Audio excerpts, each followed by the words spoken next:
All right, thank you. We are back on location here at the Small Business Expo, taking place throughout the balance of the afternoon at the South City Convention and Conference Center, located right off of Airport Boulevard in South San Francisco. And they are open until 5 o'clock tonight. Still lots of great workshops you can attend, great vendors here, and of course, registration is absolutely free and you can do so on site. So drop in and join us again at the Small Business Expo right here at the South San Francisco Conference Center in, you guessed it, South City. You have to pause to allow the train leaving now on track number. All right, as we move along, we've been talking today about a lot of the challenges that business owners face today. Here's one we haven't discussed yet, but this not only goes to the heart of a potential destruction of every business owner listening right now, but quite frankly, it's something that has impacted each and every one of our lives. For example, if you are, not to pick on anybody here, but if you are somebody who uses AT&T, you probably have recently gotten a little love letter letting you know that your name, your personal information may very well has made it onto the dark web because of a data breach. When we think about cybersecurity in 2024, most individuals get overwhelmed. Imagine a business. Imagine a business who's not only worried about protecting their identity, but their trade secrets, the identity of all of their customers. Maybe you've got information related to all of the information for your employees, home addresses, birth dates, social security numbers, or for your clientele, their addresses, their credit card numbers. Worse yet, you could be a company large enough that could become a victim of ransomware. If that happens, not only do they shut your operations down, then they put their hand out and sometimes request millions of dollars, or your files are gone. So what does a small to medium-sized business do? Who do you turn to when it comes to addressing things like cybersecurity? Kim Tercero is with us today from Tercero Solutions. Kim, welcome. Thank you. Boy, your job is one that you just, because we never run out of crooks, you're probably never going to run out of clients. It will be my legacy for many generations to come. Yes, indeed so. But it is an issue that I think more and more business owners are becoming sensitive to when they hear stories of Absolutely. not just going after the big guys. Yeah, of course they're going to go after the database at Kaiser Hospital or go after AT&T, but you could be a small to medium-sized business owner and accidentally clicked on an email that said, well, here's an invoice that needs to be paid, and it seems to have come from one of my vendors, and before you know it, your entire database, the information you need to operate your business on, is completely shut down. That's beyond frightening. Very frightening, and that's an excellent example. And I love that you touched upon where oftentimes we believe it's going to happen to someone else, right? What do I have, or what risk do I have that they're actually going to come after me? I'm a small business, but actually it is a vulnerability for us personally, as you mentioned, as well as our businesses. And so we should treat it as importantly as you would if you were a large enterprise. They also take advantage of the fact that, especially as small business owners, we're constantly focused on multiple things. And so speed and time is another factor. And so in our businesses, oftentimes we're just so rushed that we don't take the time to really look at that email. So being able to have awareness and little tricks and ways to be more conscientious of how we run our businesses, that email example that you give, which is what you may hear, phishing example. So what's called social engineering, the text messages that comes from your CEO or someone in your organization. So the engineering that's happening now is so realistic that it's really hard to detect. And so a lot of that training that we do in cybersecurity is to help folks, so we kind of demystify it. It just really helps you understand, like, how can I really pay attention?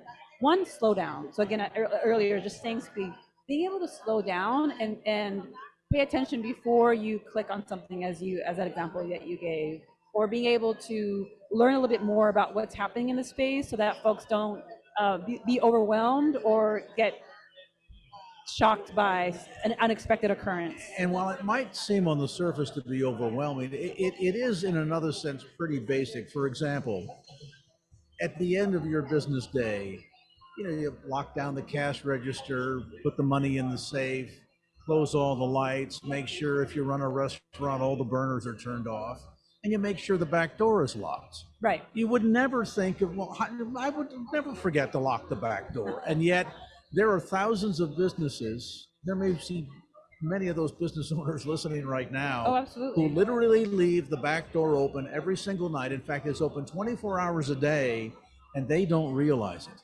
Because over the course of growing their business, they kind of cobbled together a small network switch. They added a couple of computers. They've got a point of sale system now. They've added a server because they need to keep track of all of the data and, purchasing of parts and supplies and things of this sort. And every time you add a new device, every time somebody is inside of the interior of your business and logs on to your Wi-Fi network, every time you open an email, Right. it's the equivalent of potentially forgetting the back door open all night long. And it happens every single day.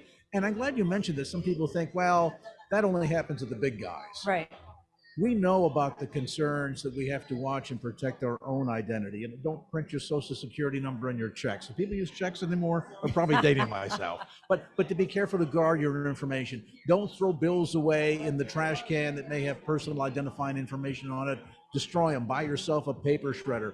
A lot of business people understand that, but then they forget to secure the widest open door that they have, and that is that network connection to the outside world called the internet. Yeah, and it's not to fear monger, right? Like in my approach when I work with folks, I don't want to have people feel like, oh my gosh, there's this looming thing that's after me. It's more really just to have good habits. So as you said, like, what are those checklists that you have at night when you're closing your shop?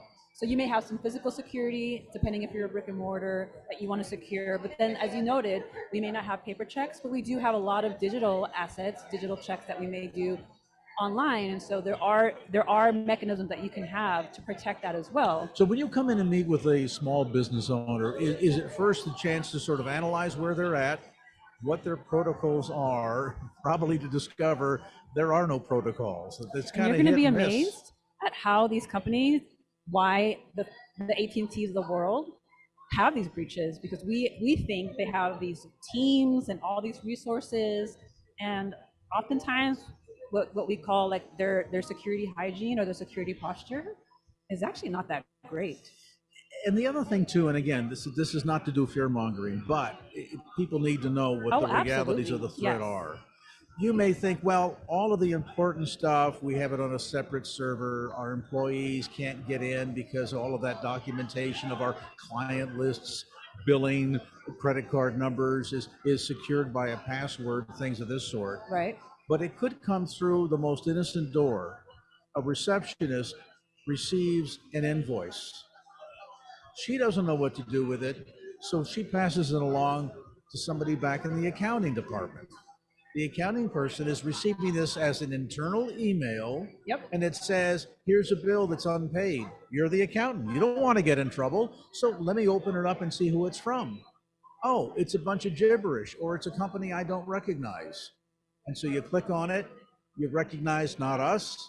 Maybe you even take the step to delete the email, but you don't realize in the moment that you opened up what you thought was a PDF that actually was a hidden executable file. Absolutely. Has now placed a Trojan on the accounting department's computer and is copying all of your keystrokes.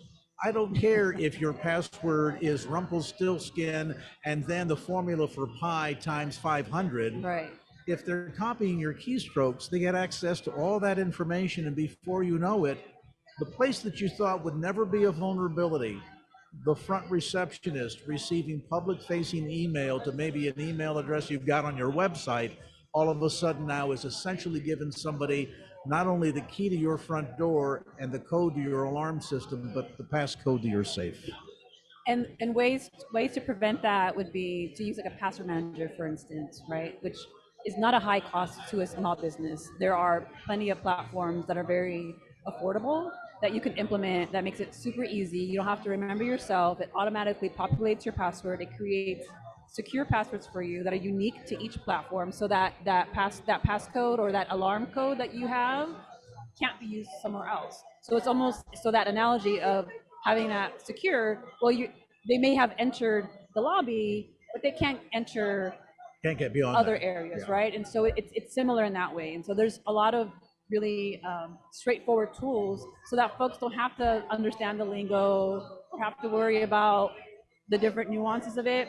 That heavy lifting's done by a lot of these platforms and procedures, and or just behaviors that you teach folks, so that that accountant doesn't feel the pressure of like, let me go wire this money or pay this. They'll actually like, we have a policy for that, or we have a procedure for that. Maybe there's a second check that I need to do before I go and pay that. I'm gonna go validate that. Or you have a policy that I'm gonna go directly to a website. So those little things that you can implement as a procedure, a checks and balance, to help prevent that human error, because a lot of this is just human mistake. No one wants to deliberately give away something. It's oftentimes it's because we think we're doing the right thing, and it's folks that try to exploit that good intentions, just kind of bad execution. And so that's why it's good to have some of these procedures or just some of that training to help mitigate some of that potential error. And I would imagine in your industry, it must be shocking in the sense that while some might think, well, this is the big breach, boy, this is really sophisticated, Anonymous is behind it. North Korea has attacked the local 7-Eleven. No, it might be something simple and basic. And I would imagine for a small business owner that is just trying to keep the cash flow going, the customers satisfied, the employees paid, dealing with HR, payroll, compliance. Oh, wait, now I have to worry about cybersecurity. It can be overwhelming, but to me, it's amazing that sometimes just the basics of the right procedures and protocols in place and Absolutely. properly training your people Yep. so that you're sure, just as you make sure there's a sign on the door, don't forget to turn out the lights when you lock up. Yep. Don't forget to set the alarm. This is, don't forget to double check before you click on the email or before you pay that bill, or even something as basic as a longtime trusted employee has now left our employment and it wasn't under a set of good circumstances. Are we quick to shut off their remote access to make sure they can't come back and wipe our servers? Whose account is that Yeah. has admin access? Yeah. Oh, they worked here 10 years ago. Yeah. So it really is, it comes to, in many cases, just teaching business people the basics. This is not stuff that's overwhelming or it's going to require you to have a $500,000 cybersecurity budget. Right. Sometimes it's just common sense. It's just that when it comes to cybersecurity, unfortunately, the sense is not very common. No, and I mean, you also want to contextualize it. If these large enterprises, if the U.S. government can be breached, right? So there's also sometimes this sense of like judgment or like guilt of like, oh no, I did this and I feel right. It's like we also want to take away some of that shame or that feeling of guilt of like, I don't know. It's like, it's okay that you don't know. That's why, like, especially now with folks that are more in the digital age, there's some businesses that are a little bit more what we call on-prem, like you mentioned servers earlier. They may have an infrastructure that's on site, but most of us are using cloud-based software. The average small business is not going to think about the IT. Exactly, the IT department is the owner's grandson. Right, right. And so sometimes we also put a little bit too much trust in these platforms, like the Google workspaces of the world, for instance, right? Where we think, oh, well, they know what they're doing. They have all these systems in place, and so they're going to take care of it. But if you really read the terms and conditions, it's a mutual responsibility. So yes, they have some things in place, but you also have a responsibility for protecting your data. Does some of this also apply to the level of making sure you have adequate off-site storage and backup? Yes. Because it'd be devastating to a business for whom trade secrets, industry inside information, let's say you're an architectural firm and you have all kinds of plans on file for hundreds, thousands maybe of clients, and then to suffer a data breach, your systems get shut down, your largest client calls tomorrow and says, "Oh, we need copies of those plans," and your answer is, "Sorry, haven't got them anymore." Row, right?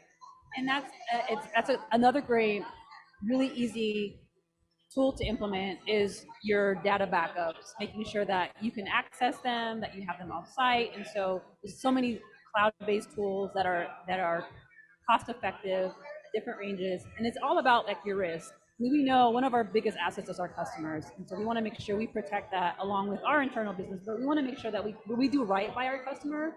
And so for folks that may not think, why would that be important to me, or why should I practice that? I think really evaluating and valuing the impact it could have on your customer. It's a trust issue, isn't it? Because at the end of the day, your customer may love you, but if then they find out, wait a minute, all of the data that you had on me is now out on the dark web. Yep. Oh boy, Yep. I don't want to do business with you anymore because you don't know how to lock your back door. Right. Or folks that, come in and use a public Wi-Fi and don't have a thing like a VPN. Or you'll be surprised how many folks still don't even have passwords on their cell phones. Just walking around all unlocked. So she's about to tell me that password 1 is not a password. But you're right. You find people, listen, there have been cases where maybe a business has been smart enough and said, we're going to install our own router. But then you never bother to change the password that it came with. And some criminal, could be a 15-year-old in their mother's basement, who says, well, let's see, it seems as if they've got a Nighthawk router. Let's go online and see what the default password is. What do you think the chances are? Are we talking from experience? Very specific. Click, click, click. Before you know it, not only do they gain access to everything sitting on your network, Absolutely. but in this day and age too, you have to be so cautious that you never know what type of criminal elements might be out there, that all of a sudden your business Wi-Fi has been hijacked and there's some guy selling child porn online sitting in a Chevy parked out in your parking lot. And when the FBI comes calling, they're going to come looking to you because it leads back to your IP address. Ultimately, it is our responsibility. And that's why, security is not a one-time event. Security is a constant practice. And so the more that we integrate it, we don't see it as this like side thing. It's just part of the culture of the organization, part of your behaviors, part of your procedures. So again, just demystifying it, making it simple, automating as much of it as possible so it becomes second nature. That's the best way to protect your business. It's like insurance. You don't have to explain to most people, hey, look, you need to insure the largest asset you have, your home, because there could be a fire, there could be some other calamity, and you want to protect that investment. It's kind of a no-brainer.